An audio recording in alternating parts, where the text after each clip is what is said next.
Bonjour à tous et bienvenue dans En toute franchise. Je suis Arthur de Choulot, par ailleurs franchiseur, et dans ce podcast, j'accueille des patrons d'enseignes connus ou moins connus. L'objectif de ce rendez-vous, lever le voile sur ce modèle encore trop peu connu, explorer les clés de réussite, les pièges à éviter et les tendances à suivre en matière de franchise au travers de parcours d'entrepreneurs inspirants. Alors si vous avez envie de monter votre entreprise mais que vous n'avez pas l'idée du siècle, si vous êtes tenté par une reconversion ou tout simplement si vous êtes curieux, eh bien vous êtes au bon endroit.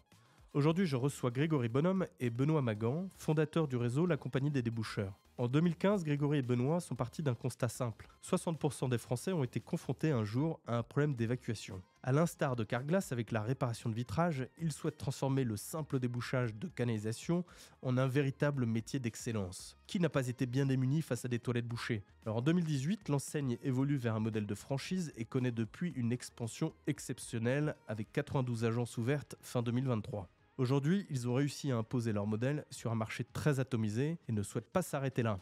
Bonne écoute. Bonjour Grégory, bonjour Benoît, je suis ravi de vous accueillir pour ce nouveau podcast. Donc on va parler de la Compagnie des Déboucheurs, on va parler de l'histoire de cette entreprise qui connaît une croissance assez incroyable. Mais pour démarrer, j'aimerais revenir sur un point.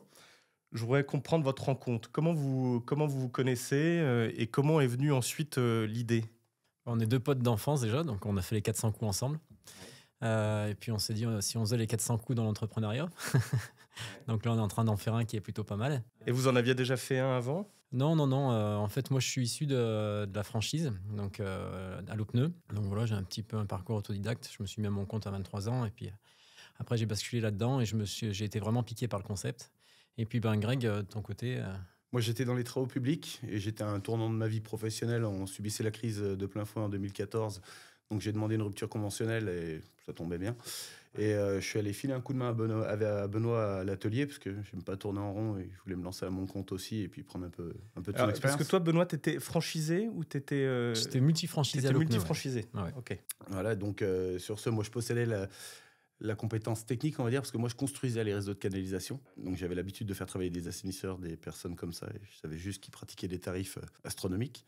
Et Benoît, lui, il avait toute l'expérience franchise, le sens du commerce, la relation commerciale, toutes les choses comme ça. La rencontre, en fait, l'idée, elle a germé parce que c'est son frère qui nous a fait part d'aléas chez un ami restaurateur à lui qui avait eu des canalisations complètement cassées, qu'il aurait fallu les chemiser pour les réparer. Chemisage, c'est une réparation sans destruction.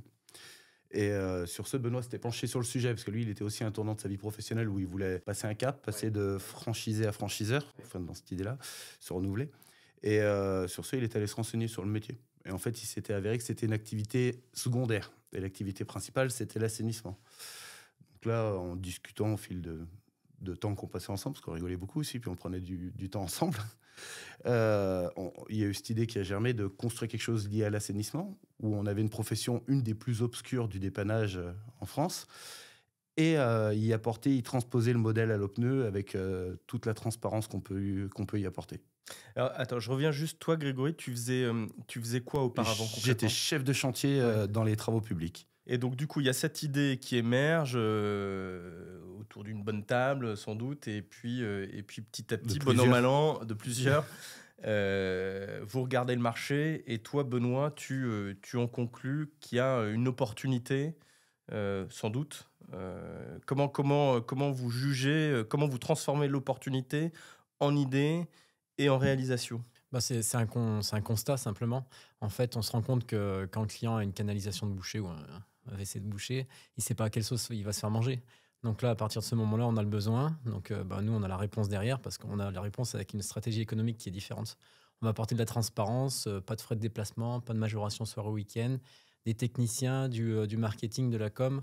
On va jouer aussi sur le digital. Enfin, on va se mettre un petit peu au goût du jour sur un domaine d'activité qui était, sans critiquer personne, un petit peu sclérosé, on va dire. Et ce qui est intéressant, finalement, c'est qu'on a créé un métier. Si on reste un petit peu dans l'automobile, Carglass s'était positionné il y a une trentaine d'années entre les carrossiers et les mécanos sur le pare-brise, sur le vitrage. Voilà, ils ont fait un métier, le vitrage. Et nous, finalement, on se positionne sur le débouchage entre le plombier et l'assainisseur, vous savez, les gros camions qui viennent aspirer les fosses. Donc voilà, nous, avec vraiment une spécialité dans le débouchage, un concept qui est vraiment tourné autour de ce métier, donc ce qui fait qu'économiquement, on est optimal, quoi. C'est-à-dire qu'on a des petits véhicules avec une seule personne à l'intérieur, on est réactif, enfin, on a tout un tas de services, je pense qu'on Pas abordera besoin de après. locaux. D'accord. On essaie de simplifier le modèle le plus possible, en fait. Tout simplement parce que nous, on n'avait pas non plus les permis, on n'avait pas non plus les obligations pour pouvoir avoir des véhicules spécifiques pour du transport de matière ou des choses comme ça. Donc, on l'a simplifié au maximum pour pouvoir le réaliser. Et alors, au début, c'est vous qui avez exercé. Oui. Vous avez commencé par acheter une fourgonnette, j'imagine, un peu de Non. matériel. Comment ça s'est passé comment s'est passé le démarrage? Alors, typiquement, on aurait très bien pu acheter tout le matériel d'occasion et on avait tout le matériel en notre possession. Mais tout de suite, on s'est dit, on voulait construire un réseau de franchise. L'idée, c'était vraiment de construire un réseau de franchise dès le début avec des bases et des fondations solides. Donc, tout de suite, on a souhaité créer une image de marque, rendre sexy une profession qui n'était pas. Ouais. Donc, complètement décalée avec l'image du super-héros, le diadème, la ventouse, des choses comme ça. Des couleurs plutôt sympathiques pour rendre sexy la profession qui n'était pas. Parce que tout le monde voyait ces camions moches. J'invite d'ailleurs tous les auditeurs à aller sur votre site internet pour comprendre. On a toujours eu cette volonté de se faire plaisir dans le travail. C'est la base, en fait. Donc, construire le site internet direct avec une image de marque travaillée par une boîte de communication tout de suite. On a aussi travaillé le modèle économique. On a voulu se détacher du modèle économique existant qui était une tarification horaire, départ de la base, retour à la base. Nous, on a appliqué 3 forfaits simples, tout de suite lisibles. On les a affichés clairement sur le site internet. Le véhicule, on a pris ces petits pick-up qui peuvent aller partout rapidement. L'idée, c'est d'être rapide et réactif. Pas de charge très très lourde pour nous et puis pour les concessionnaires derrière. Et tout le matériel nécessaire pour pouvoir réaliser tout type d'intervention. Que nous, quand on parte, si on n'a pas trouvé la solution, c'est qu'il fallait aller plus loin ou c'est des travaux. On avait modélisé vraiment l'entité pilote, quoi. Tous les Dès le supports début. digitaux, print, le véhicule tout prêt jusqu'à la moindre raccord. En fait, tout de suite, on s'est mis avec le matériel prêt à dupliquer, en fait, finalement. L'entité pilote était prête. On a tiré les 6 premiers mois de bilan. On a vu que c'était viable parce que finalement... Mais vous l'avez fait vous-même avant de recruter, on est d'accord? On a exercé, on a validé le concept avant de pouvoir le dupliquer. Donc, moi, j'étais sur le terrain parce que j'avais la disponibilité, comme j'étais chômeur à l'époque. Donc, je venais de quitter mon job. Benoît avait encore, lui, le besoin de faire vivre son entreprise parce que malheureusement, lui, il n'avait pas de droit. Donc, il était comme ça. Donc, Benoît s'est occupé de plutôt tout ce qui va être modélisation, rédaction de contrats, les choses comme ça, parce qu'on a attaqué directement la première année de tout concevoir. Moi, j'étais vraiment purement opérationnel sur le terrain, réponse client et puis répondre aux demandes directement. La première année, on valide un chiffre d'affaires qui est pertinent et qui est Alors duplicable. attends, comment arrivent vos premiers leads? C'est simple. Et est-ce que vous vous souvenez de votre tout premier lead? On s'en souvient très bien. Je peux vous emmener encore. La première intervention, c'est premier démarchage, première intervention. À l'époque, on avait juste une petite carte de visite. Le site internet n'était pas consultable. Il y avait que ma mère qui l'avait vu, c'était formidable. Elle l'adorait. Mais il était impossible à trouver, quoi. On avait nos cartes de visite, je me rappelle très bien. Je rentre dans une agence immobilière, je viens me présenter. Je suis timide à l'origine, moi. Donc, je viens me présenter timidement. Et il y a une cliente dans cette agence immobilière qui me dit « Non, mais c'est tout bouché chez ma fille, allez-y tout de suite. » J'appelle Benoît, on n'avait même pas de quoi facturer. Il a fallu aller acheter un carnet de facturation à Leclerc. Enfin, c'était une calamité. Et on y allait tous les deux. On a mis 7 heures pour réaliser une intervention qu'aujourd'hui, on ferait en 5 minutes. Mais bon, Et on y est parfaitement arrivé. Les clients étaient super, super contents. Et on a appliqué les tarifs qu'on annonçait, même si on est resté 7 heures. À l'époque.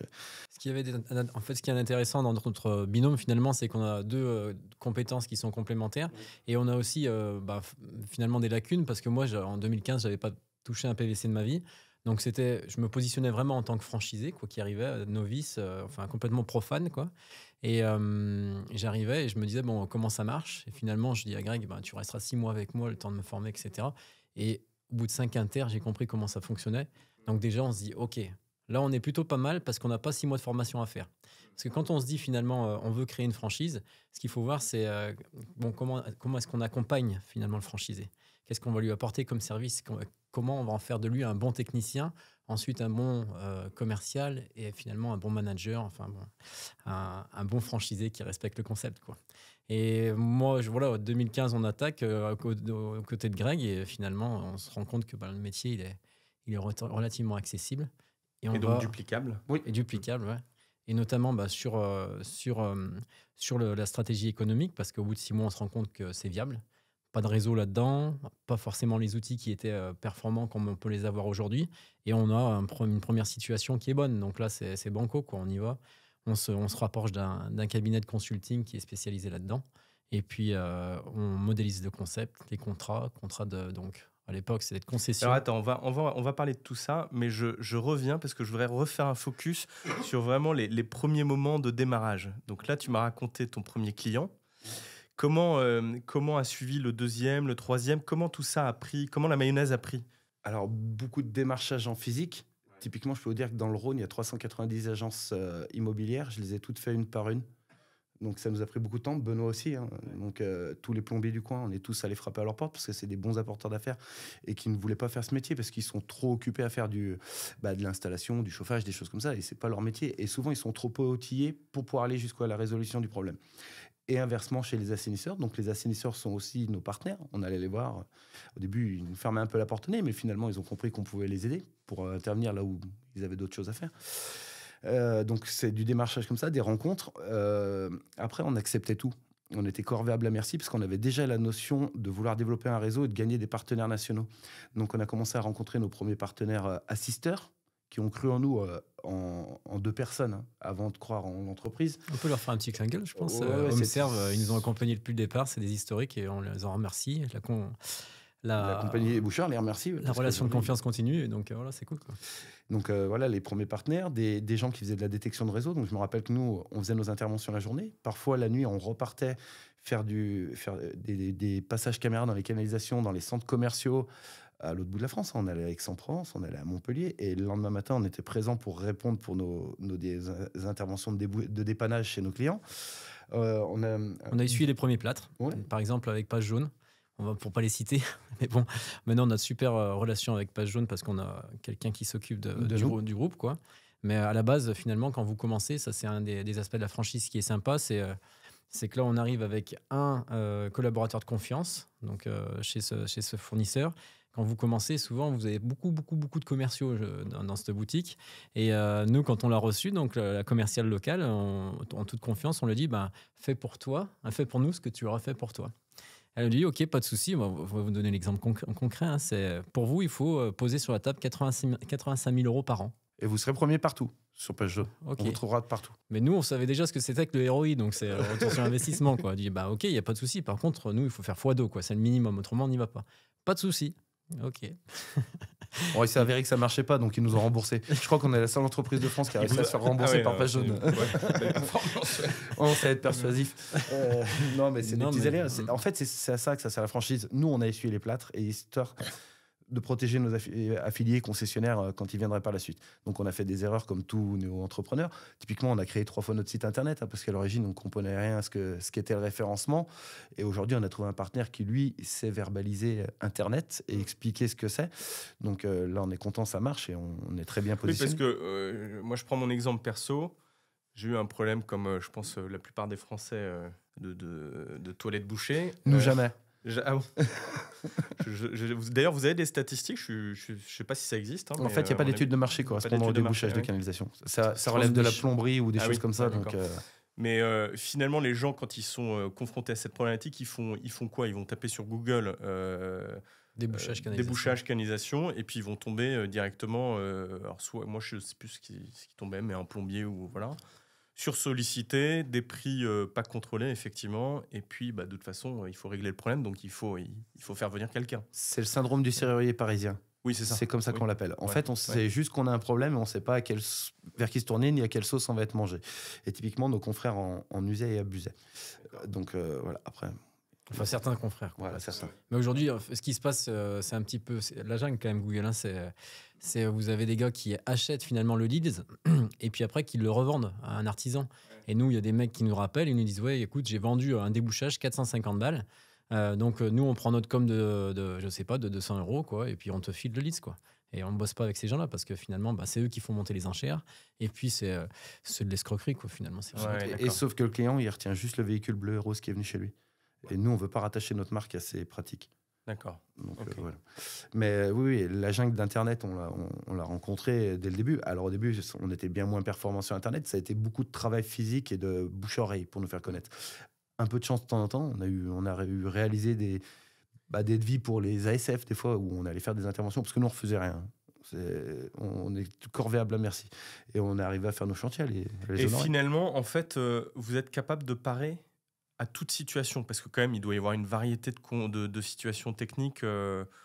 En fait, on va parer à toute situation de débouchage, désengorgement de canalisation, sauf si ça va être cassé ou des choses comme ça. Mais nous, avec tout le matériel qu'on possède, on va pouvoir très, très précisément localiser le type de problème, l'identifier, le localiser, apporter une solution, parce qu'on va renvoyer vers un partenaire qui va faire des travaux, qui va pouvoir solutionner le problème. L'idée, c'est d'apporter une solution pérenne.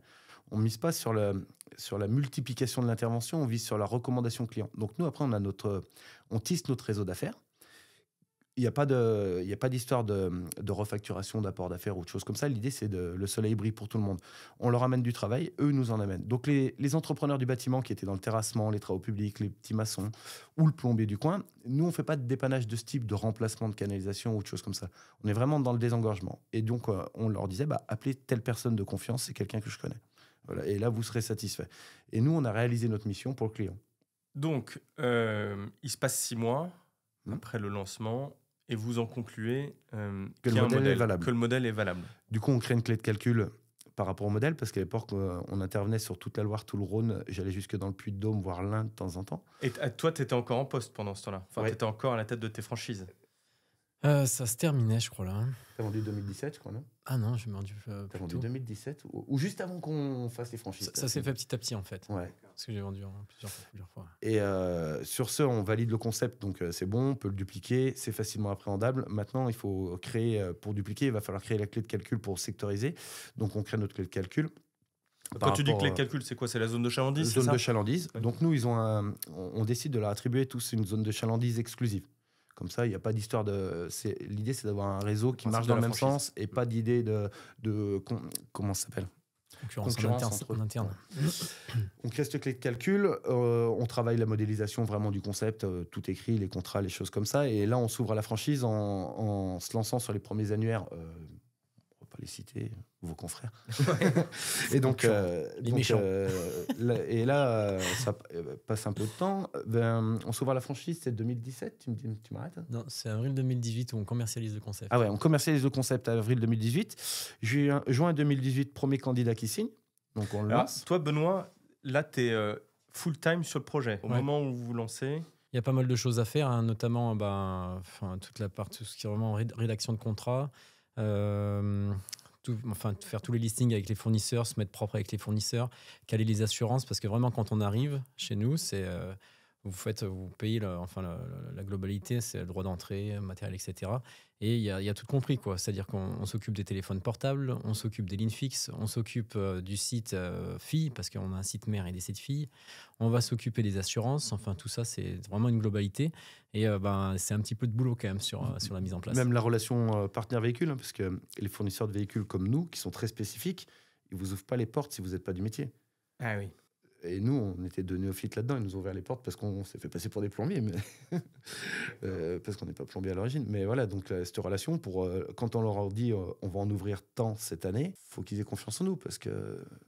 Et alors, comment vous avez recruté votre premier franchisé? Est-ce que vous... Enfin, je pense que vous vous en souvenez. Que du phishing. On va s'en Je me souviens toujours du premier franchisé. Ah ouais. On n'est jamais allé chercher du franchisé. Donc, est-ce que la première rencontre a été la bonne?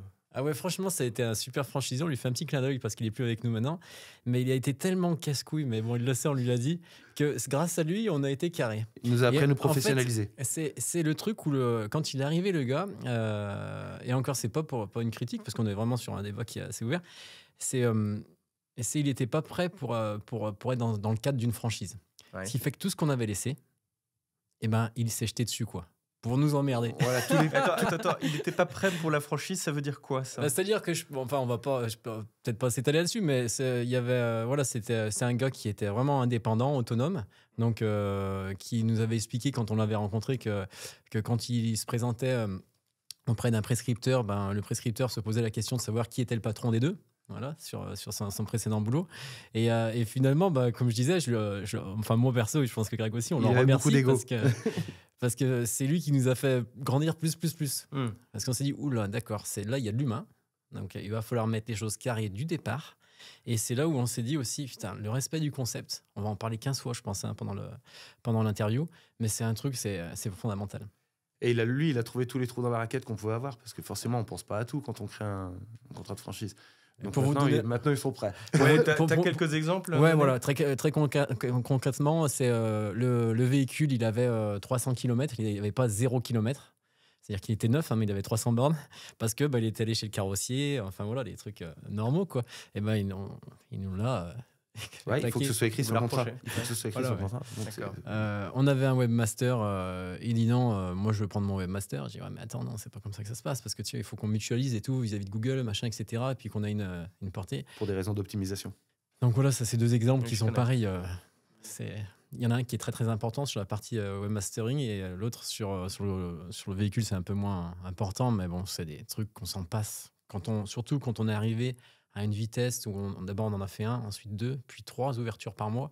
Là, si on commence à s'emmerder sur des kilométrages de véhicules à la livraison, on s'en sort pas. Typiquement, on a 25 ans, ça se voit pas, lui, il nous en a bouffé quelques années, des années.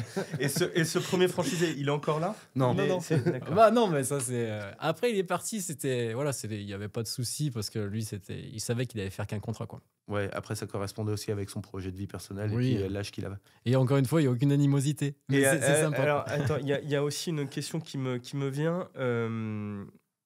Vous êtes parti directement sur un modèle de franchise ou plutôt une licence de marque? Exactement, c'était licence de marque, c'est contrat de concession. Un contrat, voilà, d'accord. Contrat de concession qu'on faisait, donc c'est des différences juridiques qui sont minimes. Ouais. C'est pour une histoire de comment ça s'appelle, de savoir-faire et de choses comme ça, en fait, dans ce qui est écrit sur le contrat. Nous, aujourd'hui, on est bien entourés.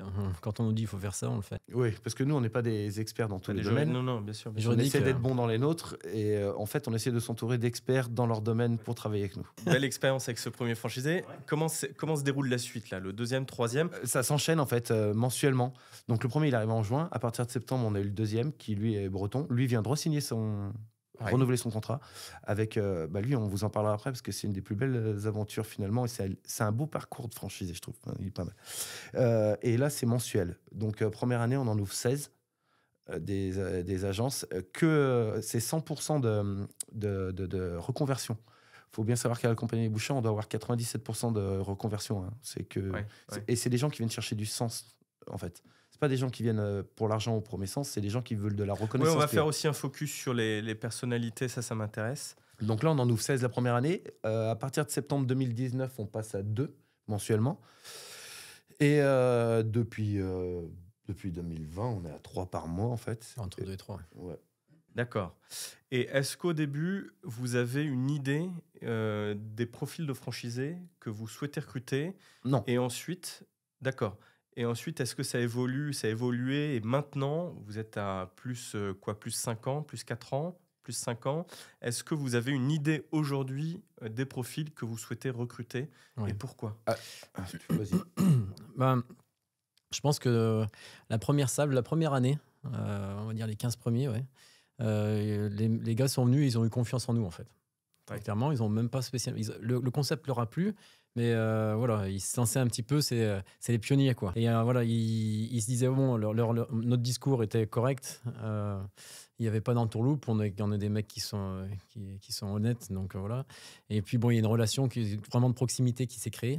Et puis, même pour nous, quoi, je me rappelle, ça avait été, psychologiquement, ça avait été presque pas usant, mais c'était pas facile parce que c'était comme si on ouvrait tous les mois notre propre boutique. Moi, je me rappelle de Damien, donc le franchisé là, qui est le deuxième, le second. On montait à Lyon il nous a appelé pour sa première intervention. Il était un petit peu affolé, machin, etc. Et on l'a accompagné dans cette première intervention et on était super contents, quoi. Après, on a fait c'est top et tout. Et puis, on a connu des débuts qui étaient vraiment extraordinaires, quoi, voilà, qui étaient top, des mecs qui démarrent à bloc du départ, ou des départs un petit peu plus laborieux, avec des outils qui n'étaient pas optimisés. Donc là, on se gratte la tête. Et puis, bon, c'est pareil, c'est comme dit Greg, c'est impactant parce qu'on a envie que le mec il marche, il nous a fait confiance. Oui. Quoi. Donc ça, c'est pour les premiers. Les seconds, c'est la compagnie des déboucheurs qui a pris un peu le dessus. Quoi. Ça commençait un petit peu à parler, à frémir, notamment dans le monde de la franchise. Parce que nous, on n'en a pas trop parlé, mais je ne sais pas si on va revenir après. On est quand même une franchise qui est hyper accessible. Donc, le ticket d'entrée, il n'est pas énorme, il est de 50 000 balles, donc c'est pas excessif. On fournit tout, il y a des rentabilités qui sont là. Donc voilà, le boulot plaisait aussi. Donc tout doucement, la notoriété s'est faite. Et puis bon boulot aussi on peut le dire, des annuaires avec qui on bossait avant. Voilà, sur un démarrage, c'était pas mal. Et la communication qui se mettait bien en place aussi, Ouais. le côté sexy de la marque qui commençait à transpirer. Et il y en a beaucoup qui commençaient même à avoir peur de se dire merde, si je signe pas tout de suite, je peux plus avoir de place. Et alors, mais je reviens sur les profils. Est-ce qu'un profil, pour vous, c'est un ancien plombier, Non. ancien du métier? Alors, Enfin, c'est quoi les... Typiquement, j'ai formé 50% des personnes qui doivent être présentes dans la franchise aujourd'hui. Moi, il est beaucoup plus facile pour moi d'avoir un bon franchisé si le profil, c'est quelqu'un de plutôt commercial. Oui. Quelqu'un avec une aptitude à la gestion d'entreprise. D'en faire un bon artisan technicien, ça c'est très facile. Par contre, un très bon technicien, un bon artisan, d'en faire un très bon commercial et gestionnaire d'entreprise, ça c'est beaucoup plus compliqué parce que c'est une fibre. Le commerce, le sens du relationnel, le dépassement de soi et les choses comme ça pour aller chercher l'autre. Parce que le chef d'entreprise, il faut qu'il aille chercher l'autre, il faut qu'il aille se faire connaître. Il faut qu'il soit aussi un peu parieur parce qu'il doit faire des paris sur l'avenir, il doit se projeter sur l'avenir, être visionnaire, se décider à embaucher, à investir, comprendre que l'argent, c'est de l'investissement, c'est pas un coût ou une charge. Et là, tout à l'heure, tu parlais de reconversion. T'as quoi comme exemple? Vous avez quoi comme exemple de reconversion On avait un ancien steward de Cher France, on avait une ancienne directrice des soins en clinique. Damien, là, était marin-pêcheur. On avait quoi? On a tout. On a des anciens militaires, on en a que 2 qui sont issus de l'assainissement, en fait. Mais on a de tout, tous les profils. Et en fait, on a un ancien banquier qui est extraordinaire aussi. Mais banquier d'affaires haut placé, il gérait toute une région. Et lui, il est extraordinaire. Et en fait, lui, il retrouve du sens. Typiquement, lui, il est venu chez nous. Pendant la période du Covid, il signait des PGE en nous disant je respectais les ordres de ma hiérarchie en signant des PGE à des entreprises, sachant pertinemment que c'était une perfusion pour les maintenir en vie et qu'ils allaient mourir plus tard. Et il dit, j'y croyais plus du tout. Et en fait, j'ai envie de retrouver du sens à ma profession, d'être maître de mes propres choix. Voilà, donc c'est ce que tous les franchisés cherchent en général. En fait, les franchisés chez nous, c'est tous ces mecs qui, l'été, sont avec leur compagne et disent j'ai pas envie de retourner au boulot, j'ai envie de me mettre à mon compte. C'est cette recherche de quête de sens. Typiquement, c'est les profils 40-45 ans. Ils ont des enfants, ils gagnent bien leur vie. C'est des gens qui gagnent bien leur vie pour la plupart. Et qui sont prêts à baisser un petit peu leur rémunération pendant quelques temps, reprendre du risque pour aller améliorer leur confort de vie et la quête de sens. Dans notre métier qui pourrait paraître ingrat parce que les gens, ils ont juste le regard des mains dans la merde, alors qu'en fait, on fait pas que ça. Très peu en plus, puis on a tous les moyens d'être propre. En fait, c'est un métier qui est super gratifiant. On a plus de gratitude que les pompiers ou que les médecins. C'est qu'il faut pas oublier que chez nous, dans notre métier, on a encore des pourboires. Oui. Alors que justement, c'est ça que j'avais posé. La gratitude, comment tu la mesures Quand vous pouvez prendre 5 minutes lors de votre intervention avec une petite dame un peu âgée qui vous pleure dans les bras, il faut mesurer la catastrophe pour les gens. Vous vous rendez pas compte que plus avoir de canalisation, c'est impossible à vivre. En fait, quand c'est tout bouché, alors si c'est juste bouché, déjà, c'est embêtant. Mais quand c'est bouché dans un immeuble et que ça déborde quand vos voisins s'en servent, là, c'est la guerre. Voilà, donc il faut de la réactivité, beaucoup de compassion et essayer de dédramatiser, ce qu'on fait très très bien avec notre communication un peu sexy. On dédramatise. Toute la gestion client, le parcours client qui se passe chez nous assez bien, on vous le définira après, où on prend le client par la main de A à Z et on sait prendre du temps pour discuter un petit peu avec eux. Et en plus, on respecte les choses qu'on leur a annoncées. On leur ment pas. Déjà, quand on ment pas aux gens, ça les étonne dans le dépannage ou dans le bâtiment. Si je peux rebondir là sur la question, on le mesure, nous, par le biais des avis. Oui. Parce qu'on audite chacune de nos factures et aujourd'hui, on est un des majeurs en termes de taux de retour client. Donc, on a 44% de taux de retour, là où la moyenne française, elle est à 11%. Donc, on a 9,9 sur 10, 40 000 avis clients qui ont été collectés jusque-là. À peu près pareil sur Google, donc ça fait quasiment 80 000 avis. On reste sur ce trend, ça baisse pas chaque année. Donc, ça, je pense que personnellement, pour moi, c'est ce dont je suis le plus fier. Et je suis vraiment fier du travail que les techniciens font aujourd'hui sur le terrain. Et eux, ils en sont fiers. Ouais. Ils en sont très fiers. Et est-ce que vous aviez imaginé un déploiement aussi rapide? Parce que là, aujourd'hui, vous êtes une centaine. Grosso modo, 93. Est-ce que vous aviez anticipé qu'en 4-5 ans, vous alliez passer de 1 à 100 et voilà. L'objectif, il n'a pas changé depuis le départ, c'était mailler le territoire à 2024. Donc, quand on fait un objectif comme ça, c'est plus l'instinct qui parle que... Parce que quand on part en 2018, là, qu'on sort et qu'on est encore en bleu de travail, parce qu'on a 2-3 interventions à faire justement pour aller chercher de nouveaux prescripteurs nationaux, etc. C'est cette partie en fait de projet, de vision qu'un entrepreneur a, quoi. Donc là, aujourd'hui, ça se vérifie. C'est une bonne chose. Il faut continuer parce que les objectifs, maintenant, on les a un petit peu repoussés. Les limites, on ne les connaît pas quand on les repousse. Ce qui nous a surtout surpris, en fait, c'est le volume d'affaires, le potentiel possible. Et c'est le fait que nos franchisés embauchent aussi vite. Embauchent et se multiplient. Il y a énormément de croissance organique. D'ailleurs, sur ce point-là, comment vous êtes organisé pour absorber cette croissance ? On est monté jusqu'à 31 agences en étant simplement tous les deux. D'accord. En fait, aujourd'hui, quand on regarde, je pense que c'est pas possible.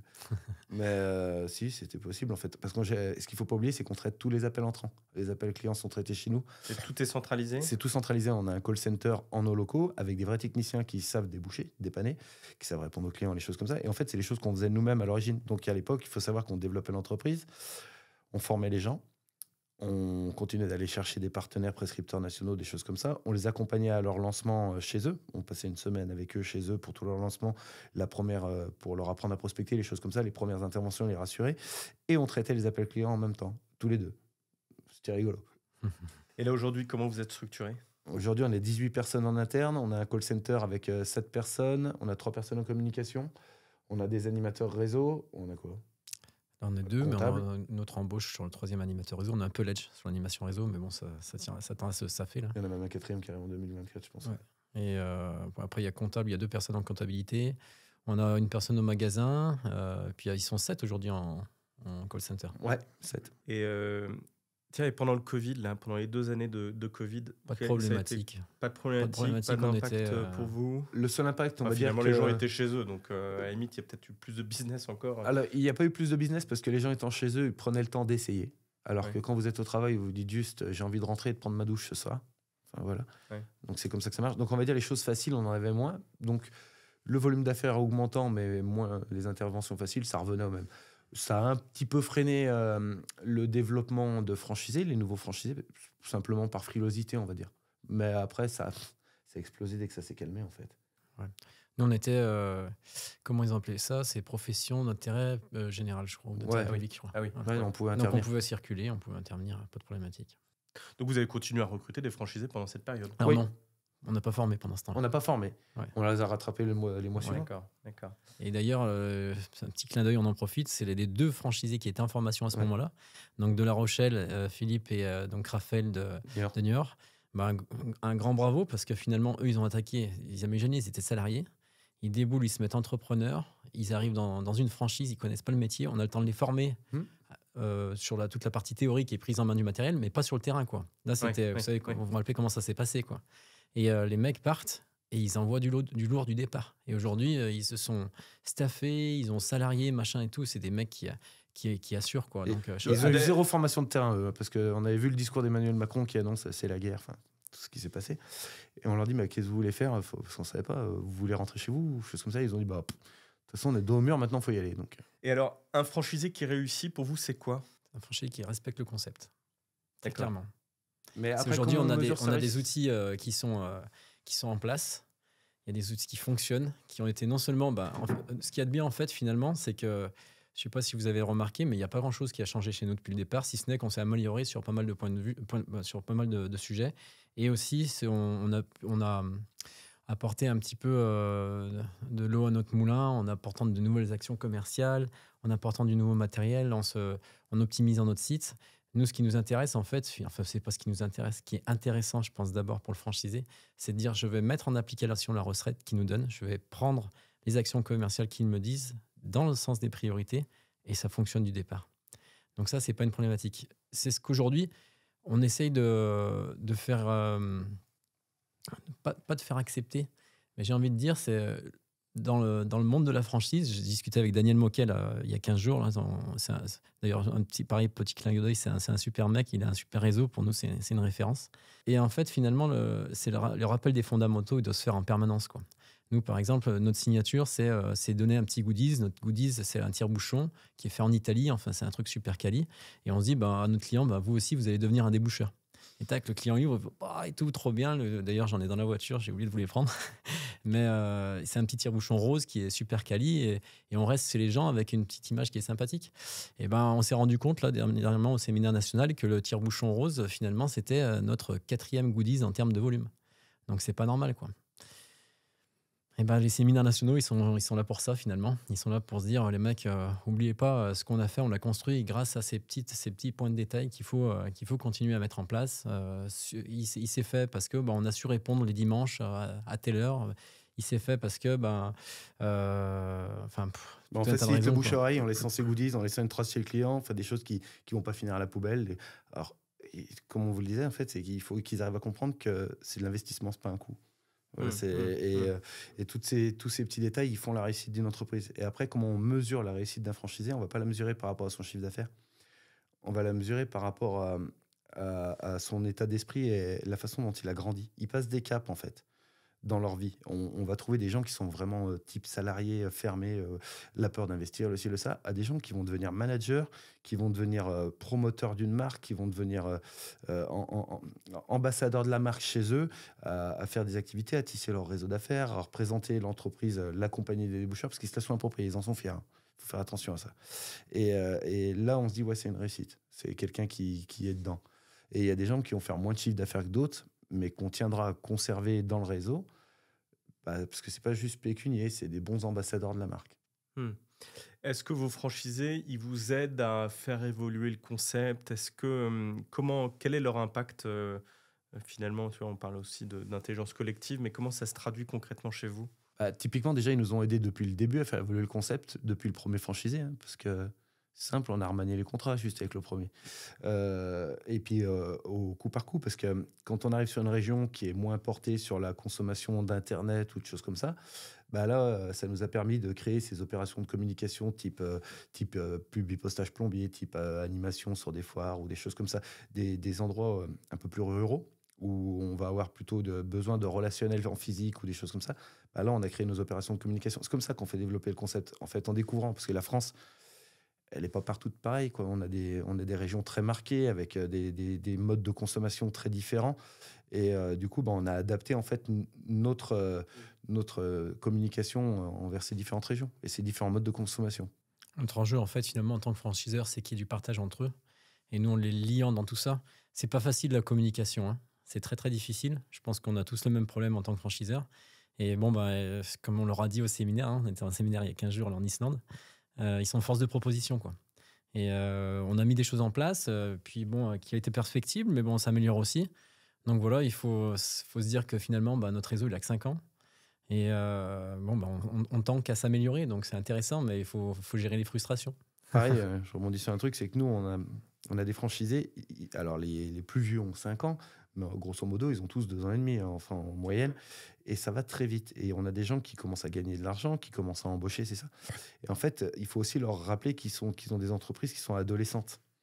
Et ils sont loin de toucher, d'être en vitesse de croisière. Et ça pour leur faire comprendre, c'est pas facile, parce que souvent, ils ont atteint leur suffisance, leurs besoins. Et nous, en fait, on est toujours là pour essayer de les animer, de leur faire comprendre qu'ils peuvent aller plus loin, occuper le territoire et puis surtout développer la marque. Et est-ce que vous avez un enjeu du coup de diversification justement pour alimenter ces franchisés ou... Diversification à quel niveau? En termes de métier, est-ce que vous avez comme perspective à venir de... Je pense que déjà, on va se focaliser sur ce qu'on sait faire. Ouais, parce qu'on a encore du potentiel. Respecter le concept, comme on dit. Et une fois qu'il sera respecté partout, on est en train de bosser dessus, là. Donc voilà, c'est notre métier aussi d'anticiper. Donc, et puis, on saura apporter des activités complémentaires. Et puis, on a déjà 2-3 projets qui sont en cours avec des franchisés qui sont des mecs qui performent sur le secteur et puis qu'il faut alimenter aussi malgré tout. Parce que ils arrivent à exploiter de super manière le concept, de bonne manière aussi l'environnement dans lequel ils se trouvent. Donc voilà, ces mecs, ils n'ont pas envie de rester comme ça du coup. Ils sont entrepreneurs et il faut... les animer. C'est des vrais promoteurs. C'est des gens qu'il faut alimenter en termes d'ambition, en fait. Donc, c'est des gens sur lesquels vous pouvez vous appuyer pour tester des choses. Mais tout en restant dans notre position de franchiseur. Il ne faut pas en faire trop il ne faut pas non plus en faire des barons. Qu'est-ce que vous recommanderiez à un jeune qui a 25-30 ans, puisque je comprends que votre concept ne demande pas des sommes folles, finalement, quelqu'un qui a envie d'entreprendre, qui n'a pas l'idée du siècle, qui n'a pas envie, pas l'idée du siècle pour monter sa start-up, est-ce que c'est un bon modèle? Est-ce que, en tout cas le vôtre, est-ce qu'il y a des... Après, d'un point de vue purement personnel, moi déjà, je pense qu'il suffit de croire en soi et de croire en ses rêves. Et puis, il faut s'en donner les moyens, quoi. Aujourd'hui, je pense que si on fait juste les choses bien dans n'importe quelle profession, ça fonctionne. Il y a de la place pour tout le monde et pour tous. Et c'est juste de déjà croire en soi, mais par contre, il faut s'en donner les moyens. Faut pas avoir les yeux plus gros que le ventre. Faut surtout du travail derrière, parce que nous, on n'y connaissait rien au départ. Hein. On a fonctionné beaucoup à l'instinct. On s'est beaucoup aidé. Parce que moi, Benoît m'a appris à devenir entrepreneur. Lui, je lui ai appris à déboucher des canalisations. Il s'est fait avoir. Mais quand je pense que notre concept, il est très bon, il marche, et nous, on l'a modélisé pour faciliter la chose. La franchise, en fait, c'est un facilitateur pour les gens. Et ça aide à devenir entrepreneur plus facilement. Mais des personnes qui sont vraiment promotrices et qui ont vraiment envie d'y arriver, elles y arriveront avec ou sans franchise. Après, nous, on est là pour essayer de faire des entrepreneurs. C'est notre métier, en fait. Moi, je suis à fond derrière Greg sur la partie croire en soi et croire en son projet, c'est vraiment important. Et se dire aussi, on n'a qu'une vie, quoi. Il ne faut pas hésiter, quoi. 25 ans de pige, tu as un boulevard devant toi, quoi. Il faut foncer et bien s'entourer. Et elle est trop courte pour s'ennuyer. Il faut rigoler, hein, ça c'est la base. Si on s'amuse pas dans son travail, faut tout de suite arrêter, ça sert à rien. Et puis ce qu'il y a, c'est écrire son projet. Il faut l'écrire, il faut se dire, mon plan, c'est ça, en fait. C'est pas, j'arrive, ah oui, je les aime bien, machin, etc. Bon, c'est cool, hein. On se marre bien. Ce qu'il y a, c'est se dire, bah, ouais, moi, je commence ici, là, et je vais arriver là. Voilà. Et dans ce laps de temps, et avec, voilà. Ce qui va être mis en place, ce sera comme ça, enfin, une stratégie bien établie, quoi. Il faut qu'on a ça. Ok. Grégory, Benoît, merci pour cet échange. Peut-être un mot pour la fin. Si on projette la compagnie des déboucheurs dans 5 ans, comment vous vous situez? C'est quoi la compagnie des déboucheurs dans 5 ans? Compagnie des déboucheurs, c'est le leader du débouchage de canalisation en France et en Europe. Voilà. Il y a combien d'implantations? C'est 300 techniciens à 2025 en France. Et après, c'est embrayé. On a dit quel delta là, de temps là? 5 ans. Bon, plusieurs pays d'ouverts et qui sont avec des développements qui sont déjà bien avancés, on va dire à 5 ans, c'est on va dire 30-40 agences implantées déjà dans plusieurs pays. Tout le mal merci à vous. C'est pas mal ça, non? C'est une belle ambition. Merci à vous aussi. C'est la fin de cet épisode. Merci d'avoir écouté le podcast En toute franchise. N'hésitez pas à nous partager vos avis en commentaire, à nous encourager. Et si vous souhaitez être notifié de prochains épisodes, pensez à vous abonner. Je vous dis à bientôt pour un nouvel épisode.